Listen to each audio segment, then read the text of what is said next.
14. Today we're going to be going through Chapter 15. So this is the introduction to galaxies, and the amount of time that I'm going to spend on this topic is quite unrelated to the amount of research that's currently being done. This is actually one of the most active areas of astronomy. I'll give you the outlines and point you towards some unsolved problems, but it is much more difficult to teach basic scientific principles using the subject of galaxies.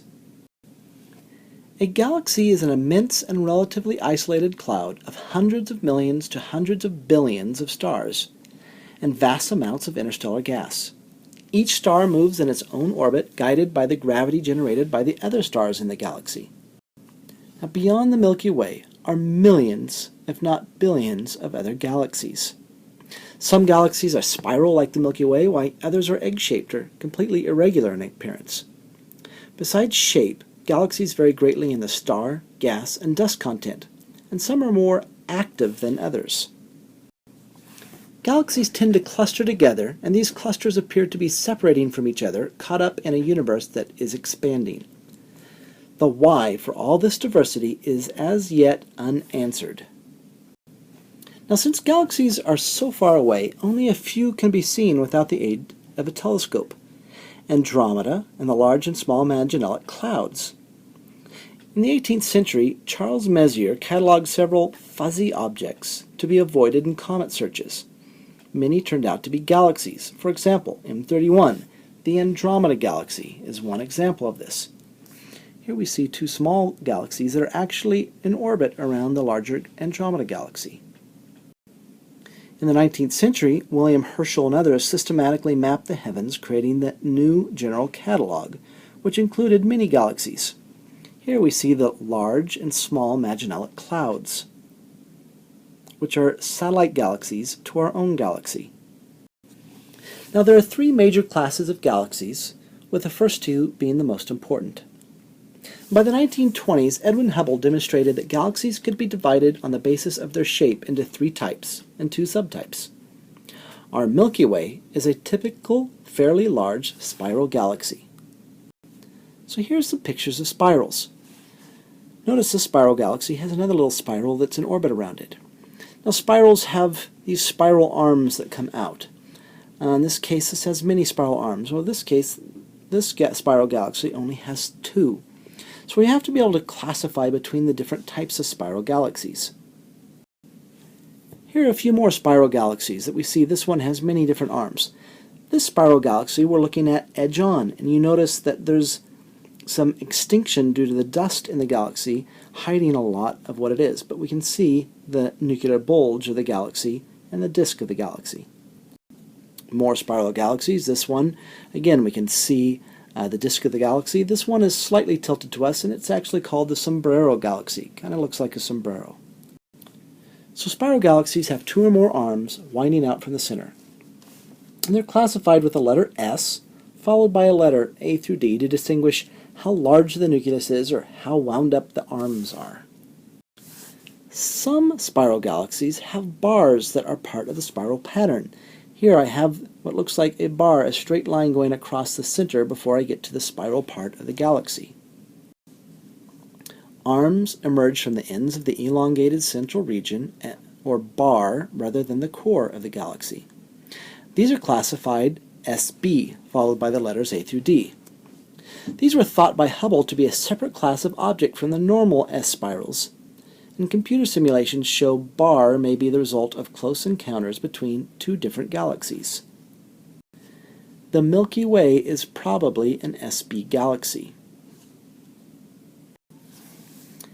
Now, the next is an elliptical galaxy, and they have much less rotation than spiral galaxies.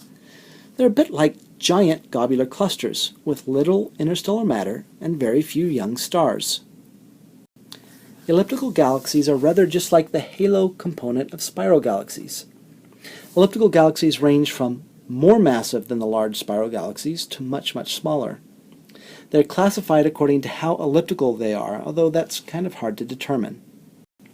Elliptical galaxies are smooth and featureless in appearance and generally have some sort of elliptical shape. They're classified with the letter E, followed by a number of 0 through 7 to express the flatness of the elliptical shape. Here we see a picture of an elliptical galaxy Or in this picture, the Hubble Deep Space, we see lots of galaxies out there, some of which are ellipticals, some of which are spirals.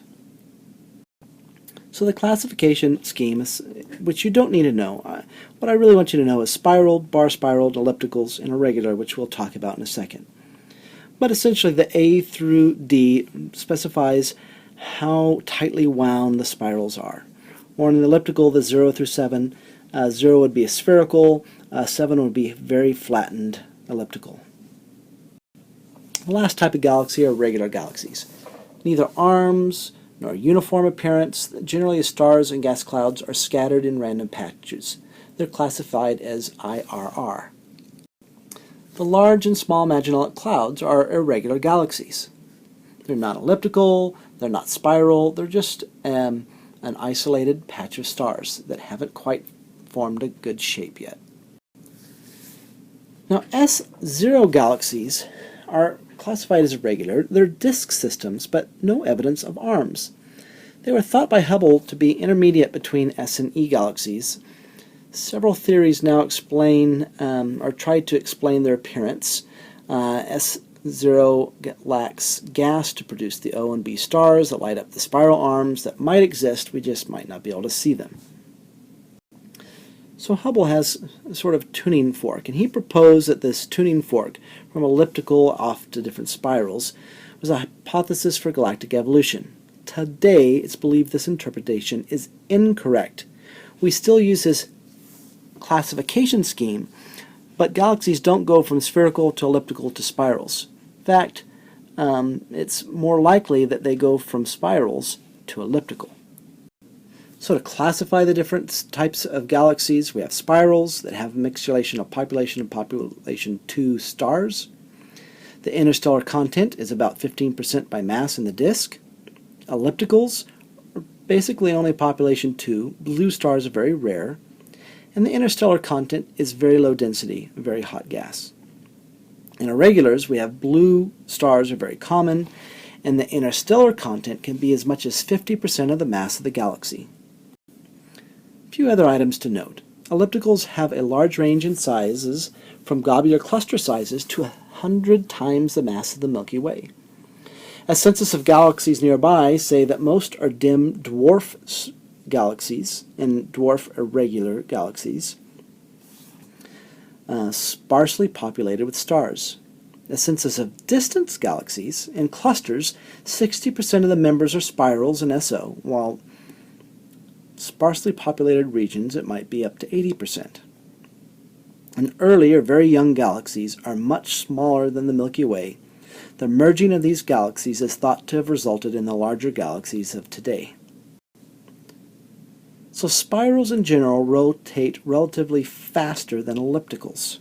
The rotation speed of ellipticals of different flattening shows little or no relation to the rotational speed.